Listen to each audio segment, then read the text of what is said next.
Hello everyone, कैसे हैं आप सभी लोग। स्वागत है आप सभी का भरपूर इस नए विषय की सीरीज में, यानी कि विज्ञान की सीरीज में। क्लास 11th की एनसीईआरटी के हमारे 7 चैप्टर पूरी तरीके से कंप्लीट हो चुके हैं। ये हमारा 8वां चैप्टर स्टार्ट होने जा रहा है आज, जो है कोशिका जीवन की इकाई। सबसे महत्वपूर्ण और सबसे रोचक और सबसे इंटरेस्टिंग अध्याय है हमारा। ठीक है, आज तक हमने जो भी पढ़ा है सभी कुछ बॉटनी का था, कुछ जूलॉजी का था, लेकिन ये पूर्ण रूप से ये भी बॉटनी जूलॉजी मिक्स है। इसमें हम कोशिका के बारे में देखेंगे, जो हमारा सेल बायोलॉजी सबसे इंपॉर्टेंट होता है। काफी लंबा चैप्टर है, लंबी कक्षाएं रहेंगी, इसकी ज्यादा कक्षाएं रहेंगी, लेकिन इसको इतने इंटरेस्टिंग तरीके से पढ़ेंगे कि हमें ज्यादा कठिन ये लगेगा भी नहीं। तो आइए बिना कुछ देरी किए हम अपने इस टॉपिक की शुरुआत करते हैं, यानी कि इस अध्याय की शुरुआत करते हैं। तो कोशिका जीवन की इकाई, यानी कि cell the unit of life. कोशिका क्या है सबसे पहले हम देखेंगे इसमें। तो कोशिका की मूल परिभाषा, बेसिक डेफिनेशन क्या होता है कोशिका का, वो देखते हैं। कोशिका जीवन की सबसे छोटी संरचनात्मक, क्रियात्मक और जैविक इकाई होती है, जो सभी जीवों के निर्माण, वृद्धि, कार्य, प्रजनन को नियंत्रित करती है। यानी कि कोशिका जो होती है वो हमारे जीवन की सबसे महत्वपूर्ण और संरचनात्मक, कार्यात्मक इकाई होती है। कोशिका क्या होती है, जीवन की सबसे छोटी संरचनात्मक और कार्यात्मक इकाई होती है। ठीक है, क्रियात्मक इकाई होती है और जैविक इकाई है, यानी कि कोशिका जो होती है वो जैविक इकाई होती है, जीवित होती है। उसी से पूरे जीव का, पूरे शरीर का, पूरे एक समुदाय का निर्माण होता है। किससे? कोशिका से, जो सभी जीवों का निर्माण करती है, उसमें वृद्धि करती है। कोशिका के माध्यम से ही जीवों में वृद्धि होती है, कार्य एवं प्रजनन को नियंत्रित करती है। जो कोशिका होती है वो कार्य और प्रजनन को नियंत्रित भी करती है। सरल भाषा में क्या होता है, कोशिका जीवन की ईंट होती है, जिससे पूरा शरीर यानी कि एक इमारत बनती है। कोशिका जो होती है वो जीवन की ईंट होती है, जिससे पूरी इमारत यानी कि पूरे शरीर का निर्माण होता है। ये जो हमें दिखाई दे रही है ये कोशिका होती है, लेकिन बहुत ही छोटी होती है, बहुत माइक्रोस्कोपिक होती है, जो हमें दिखाई भी नहीं देती है। लेकिन हमारा जो पूरा शरीर होता है वो कोशिकाओं से मिलकर बना हुआ होता है। यहाँ तक कि हमारे जो बाल होते हैं उनमें भी कोशिकाएं पाई जाती है, उसमें भी केंद्रक होता है, उसमें गुणसूत्र होते हैं, उसमें डीएनए भी होते हैं। ठीक है, और उसी डीएनए में जीन भी होते हैं। तो कोशिका की खोज किसने की है वो देखते हैं। 1665 में रॉबर्ट हुक ने कॉर्क की मृत कोशिकाएं माइक्रोस्कोप में देखी है। ठीक है, ये कॉर्क की मृत कोशिकाएं हैं जो माइक्रोस्कोप से देखी गई है। किसने खोजी थी? 1665 में रॉबर्ट हुक ने खोजी थी, कॉर्क की मृत कोशिका खोजी थी। ठीक है, पहली बार सेल शब्द का प्रयोग हुक ने दिया, यानी कि रॉबर्ट हुक ने दिया। पहली बार सेल शब्द का प्रयोग रॉबर्ट हुक ने दिया था कि ये सेल है। हुक ने जो कोशिकाएं देखी वो मृत कोशिकाओं की खाली दीवारें थी। यानी कि रॉबर्ट हुक ने जो कोशिकाएं देखी थी, माइक्रोस्कोप से देखी थी, यूं तो दिखाई देती नहीं है, लेकिन वो कॉर्क की मृत कोशिकाएं थी और उसकी दीवारें थी, कोशिकाओं की भी दीवारें खाली दीवारें थी। ठीक है, कुछ इस प्रकार की थी वो कोशिकाएं, ऐसे माइक्रोस्कोप से कुछ इस प्रकार से देखी जाती है। उसमें एक झिल्लीदार छेद होते हैं।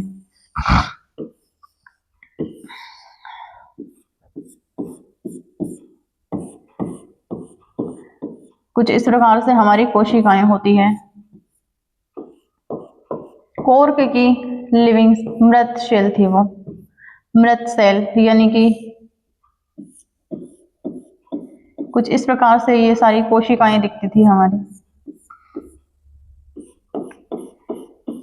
कॉर्क की मृत सेल देखी थी उन्होंने माइक्रोस्कोप में, सबसे पहले 1665 में रॉबर्ट हुक ने।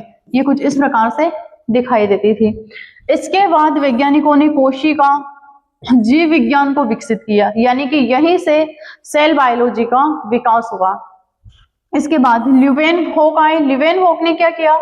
जीवित कोशिका देखी। जो ल्यूवेनहोक होते हैं उन्होंने जीवित कोशिकाएं देखी। स्लाइडेन ने क्या किया?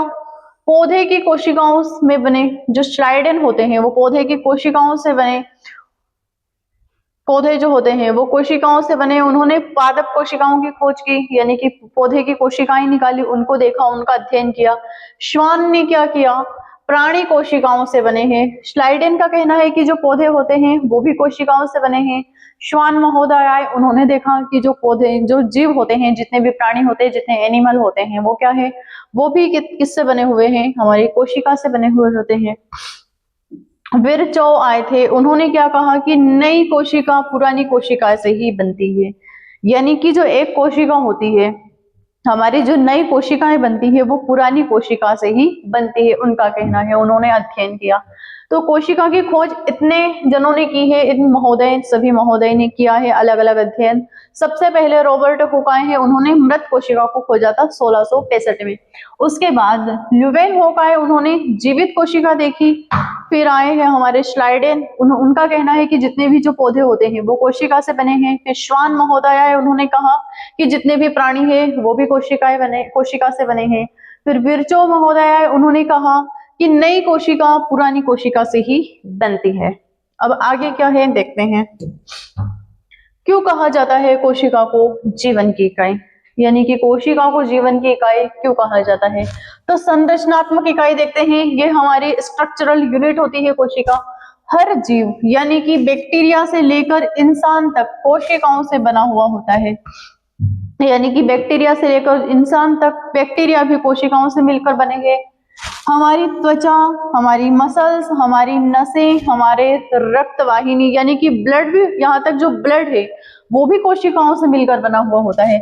सभी कोशिकाओं से मिलकर, क्या क्या, हमारी जो त्वचा है, त्वचा में भी कोशिका होती है, त्वचा भी कोशिका से मिलकर बनी हुई होती है।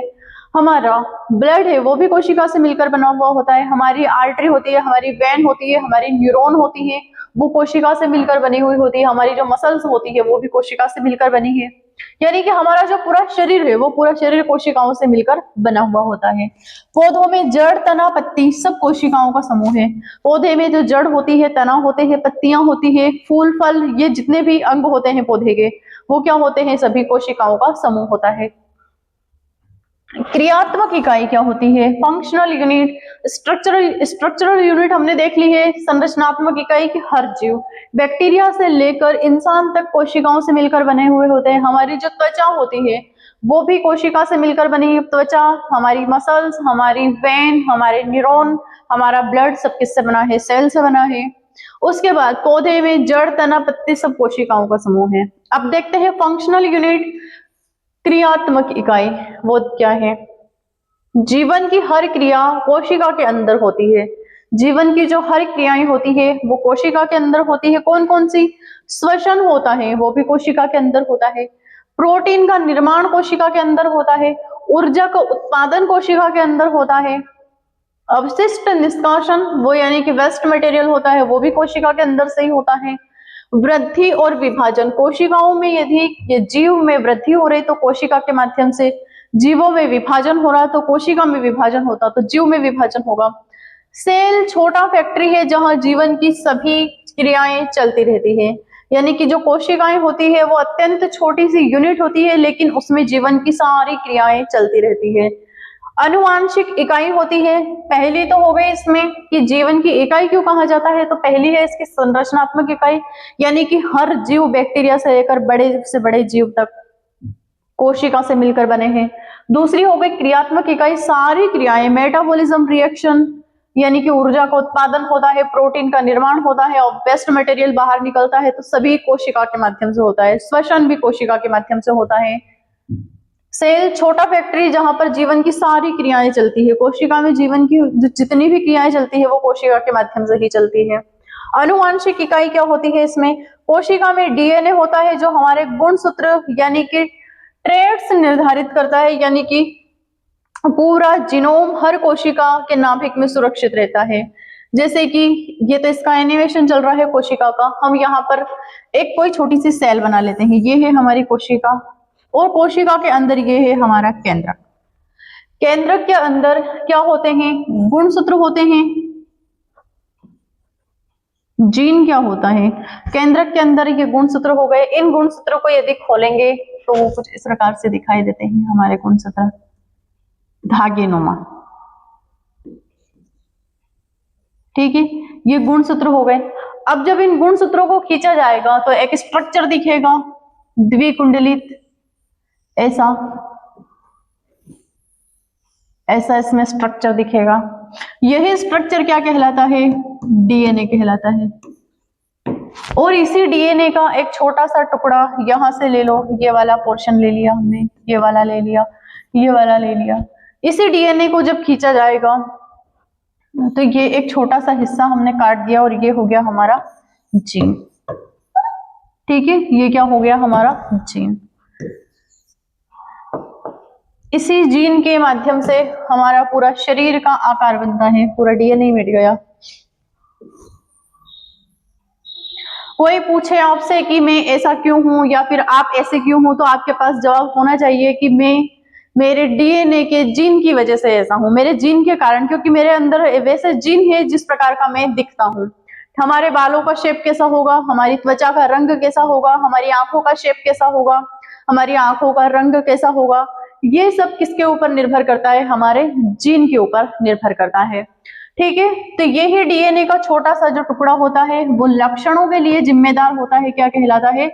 जीन कहलाता है। ठीक है, तो कोशिका है, कोशिका क्या होती है? पहला तो है संरचनात्मक इकाई होती है, दूसरा कार्यात्मक इकाई होती है कि सारे कार्य कोशिका के माध्यम से होते हैं, तीसरा अनुवांशिक इकाई होती है कि कोशिका में डीएनए होता है। हर कोशिका, हमारा शरीर न जाने कितनी कोशिकाओं से मिलकर बना हुआ होगा, लेकिन हर कोशिका में डीएनए पाया जाता है। उस डीएनए में क्या होते हैं? जीन होते हैं जो हमारे लक्षणों के लिए जिम्मेदार होते हैं।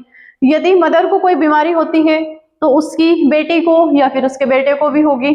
ठीक है, जेनेटिक यदि कोई बीमारी है तो अनुवांशिक बीमारी भी किस पर निर्भर होती है? हमारी कोशिकाओं के माध्यम से या फिर हमारे जीन के माध्यम से।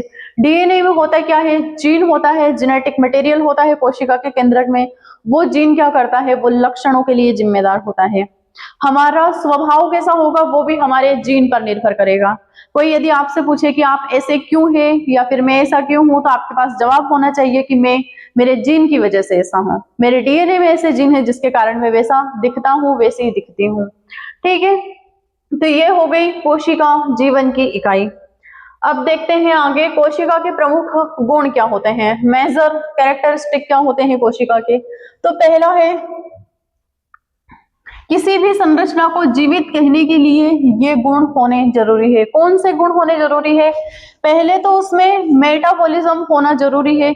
किसी भी संरचना को जीवित कहने के लिए, यानी कि कोई भी संरचना हो गई, कुछ जीव तो ऐसे होते हैं, कुछ ऐसे होते हैं लेकिन वो पेड़ के आकार के दिखते हैं फिर भी जीव होते हैं, कुछ ऐसे होते हैं लेकिन जीव दिखते हैं। ठीक है, हमने देखा है पोरीफेरा कैसा होता है, ऑर्थ्रोपोडा कैसा होता है, स्नेडेरिया कैसा होता है, जेलीफिश कैसी होती है, स्टारफिश कैसी होती है, सारे देखे हैं हमने।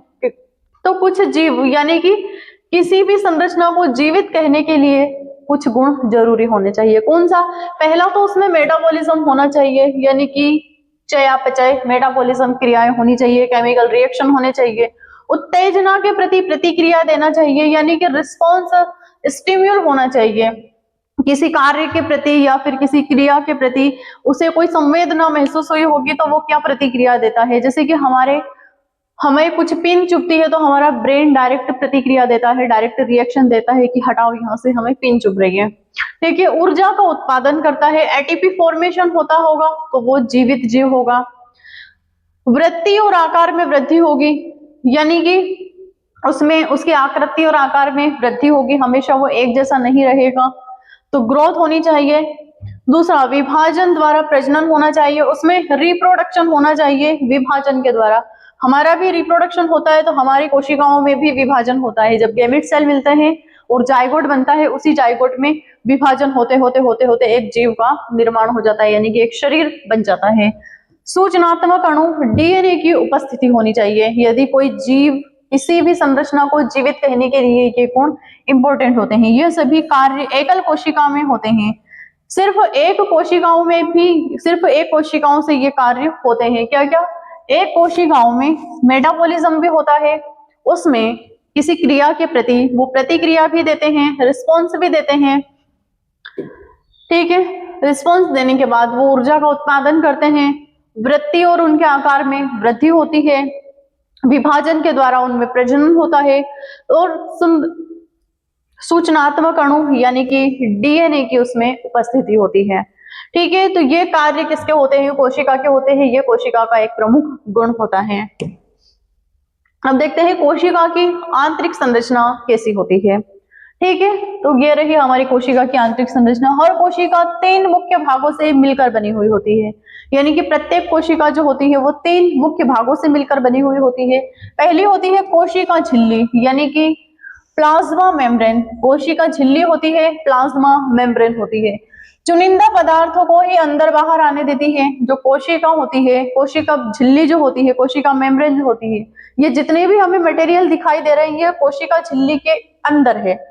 चुनिंदा पदार्थों को ही वो बाहर आने देती है या फिर बाहर से अंदर आने देती है। एक फ्लूइड के आकार की होती है। झिल्ली बहुत पतली होती है। मान लो यही कोई हमारी सेल है, इसमें यहाँ पर केंद्रक है, ये राइबोसोम है, माइटोकॉन्ड्रियल चेन भी होते हैं, गोल्जी बॉडी, गोल्जी का सब होता है। ठीक है, और यहाँ पर इस पूरी कोशिकाओं में लिक्विड भरा हुआ होता है। ठीक है, ये हो गई, कुछ इस प्रकार से दिख रही है। अब इसके ऊपर एक प्लाज्मा की झिल्ली होती है, सेमी सॉलिड। ठीक है, ये प्लाज्मा की झिल्ली होती है, कोशिका मेम्ब्रेन होती है। ये कुछ चुनिंदा पदार्थों को ही बाहर से अंदर भेजती है, अंदर से बाहर आने देती है। ठीक है, चुनिंदा पदार्थों को ही अंदर बाहर आने देती है। फ्लूइड म्यूजिक मॉडल, यानी कि सिंगर एंड निकोलिज्म होती है। कोशिका द्रव्य, इसमें कौन कौन सी कोशिका 3 अंगों से मिलकर बनी हुई होती है। पहली तो हो गई कोशिका झिल्ली, जो इसका बाह्य आवरण होता है। दूसरा हो गया कोशिका द्रव्य साइटोप्लाज्म, ये जो द्रव दिखाई देता है हमें, ये होता है हमारा साइटोप्लाज्म, जो झिल्ली के अंदर पाया जाता है। इसी साइटोप्लाज्म कैसा होता है? एक द्रव जेली जैसा पदार्थ होता है, सेमी सॉलिड होता है। सभी कोशिकांग इसी में तैरते हैं। कोशिका के जितने भी अंग होते हैं, राइबोसोम, लाइसोसोम, गोल्जिकाय, गोल्जी बॉडी, जितने भी होते हैं वो सभी इसी द्रव में तैरते हैं, इसी साइटोप्लाज्म में तैरते हैं। जीवन की सभी रासायनिक अभिक्रियाएं यही होती है। कोशिकाओं में जितने भी हमारे केमिकल रिएक्शन होते हैं, मेटाबॉलिज्म रिएक्शन होते हैं, ऊर्जा का उत्पादन होता है, ठीक है, ग्लूकोज का दहन होता है, तो वो इसी साइटोप्लाज्म के अंदर होता है। ठीक है, फिर आ गया हमारा नाभिक, तीसरा अंग कोशिका का, तीसरा भाग सेंट्रल होता है, यानी कि कंट्रोल सेंटर होता है। हमारे कोशिका का कंट्रोल सेंट्रल कौन होता है? नाभिक होता है, और डीएनए का संग्रहण करता है। इसी डीएनए में गुणसूत्र होते हैं और चिन्ह होते हैं। कोशिका विभाजन नियंत्रित करता है ये, यानी कि ये जो नाभिक होता है ये आसानी से टूटता नहीं है, आसानी से विभाजन नहीं करता है, कोशिका विभाजन को नियंत्रित करता है। तो कोशिका के 3 मुख्य भाग कौन कौन से हो गए? पहला भाग होता है इसका प्लाज्मा मेम्ब्रेन, यानी कि प्लाज्मा झिल्ली होती है जो चुनिंदा पदार्थों को ही अंदर बाहर आने देती है। दूसरा भाग होता है कोशिका का साइटोप्लाज्म होता है, यानी कि कोशिका द्रव्य होता है, एक जेली जैसा पदार्थ होता है और उसी में सारी क्रियाएं होती है। ठीक है, हमारे जितने भी केमिकल रिएक्शन होते हैं उसी साइटोप्लाज्म में होते हैं। फिर है नाभिक, ये कंट्रोल सेंटर होता है कोशिका का और डीएनए का संग्रहण करता है। कोशिका विभाजन को भी ये नियंत्रित करता है, कौन? नाभिक। अब देखते हैं कोशिकाओं के प्रकार कितने होते हैं। तो पहली हो गई प्रोकैरियोटिक कोशिका। प्रोकैरियोटिक कोशिका जो होती है उसमें नाभिक नहीं होता है, ये कुछ इस प्रकार से दिखाई देती है। प्रोकैरियोटिक कोशिका में नाभिक नहीं होता है, सरल संरचना होती है। उदाहरण के लिए बैक्टीरिया, बैक्टीरियल जो सेल होती है उनमें नाभिक नहीं होता है। यूकैरियोटिक सेल, यूकैरियोटिक कोशिका कैसी होती है? उसमें सच्चा नाभिक होता है, यूकैरियोटिक सेल में सच्चा नाभिक होता है। झिल्ली युक्त कोशिकांग होते हैं, यानी कि प्लाज्मा मेम्ब्रेन पाई जाती है, झिल्ली युक्त कोशिकांग होते हैं। कोशिका को ढकने वाली एक परत होती है, झिल्ली होती है। उदाहरण के लिए पौधे, प्राणी और कवक, इन सभी में झिल्ली युक्त कोशिकांग होते हैं। केंद्रक होते हैं, सच्चा नाभिक होता है। यूकैरियोटिक कोशिका में ये सभी आते हैं। प्रोकैरियोटिक कोशिका में कौन आते हैं? बैक्टीरिया आते हैं जिनमें नाभिक नहीं होता है और सरल संरचना होती है बैक्टीरिया की। अब देखते हैं कोशिका का महत्व क्या होता है। कोशिका का महत्व, कोशिका के बिना किसी भी जीव का अस्तित्व नहीं हो सकता है, क्योंकि कोशिका ही ऊर्जा बनाती है। हमारी जो कोशिकाएं होती है अगर वो नष्ट हो जाएगी तो हमारा शरीर भी नष्ट हो जाएगा। कोशिकाएं ही ऊर्जा बनाती है, कोशिका ही प्रोटीन का निर्माण करती है, यदि बॉडी में हीमोग्लोबिन नहीं रहेगा तो प्रोटीन की भी कमी आएगी। तो हमारी जितनी भी कोशिकाएं होती है वो प्रोटीन का निर्माण करती है। हीमोग्लोबिन क्या होता है? एक प्रकार का प्रोटीन होता है। कोशिका ही बीमारियों का मुकाबला करती है। जो WBC सेल होती है, WBC भी हमारी सेल होती है, व्हाइट ब्लड सेल्स, ठीक है। WBC ये बीमारियों से रक्षा करती है, हमारी इम्यूनिटी स्ट्रॉन्ग करती है WBC। कोशिका ही विकास करती है, यानी कि कोशिका में विभाजन होता है, विभाजन होने के बाद एक जीव का, एक शरीर का निर्माण होता है। तो कोशिकाओं ही विभाजन और उसका विकास करती है। कोशिका ही DNA को संभाल कर रखती है, यानी कि सेल लाइफ ऑफ मशीन होती है। यानी कि हमारी जो कोशिका होती है पूरी जीवन की मशीन होती है, यानी कि जीवन को आगे बढ़ाने के लिए भी जिम्मेदार होती है। इसके बाद कोशिका जीवित पदार्थ की बुनियादी स्वायत्त और अत्यंत व्यवस्थित इकाई होती है, यानी कि कोशिका हमारे पूरे जीवन की इकाई होती है, the life of unit cell, जो जीव को जन्म से मृत्यु तक चलाने में सभी क्रियाओं को संचालित करती है। यानी कि हमारा जो जीवन है, जन्म से लेकर मृत्यु तक हमारा कैसा शरीर रहेगा वो हमारी कोशिकाओं पर निर्भर करेगा। ठीक है, तो ये देखा है हमने आज सिर्फ परिचय। कल हम देखेंगे कोशिका सिद्धांत के बारे में कि कोशिका सिद्धांत दिया किसने है, क्या क्या वेरिएशन किए गए हैं कोशिका में। तो ये है हमारे कोशिका। आज हमने इसकी छोटी सी क्लास ली है परिचय की। कल हम देखेंगे कोशिका सिद्धांत के बारे में। क्लास को देखते रहिएगा, पढ़ते रहिएगा। बाय, गुड डे, धन्यवाद।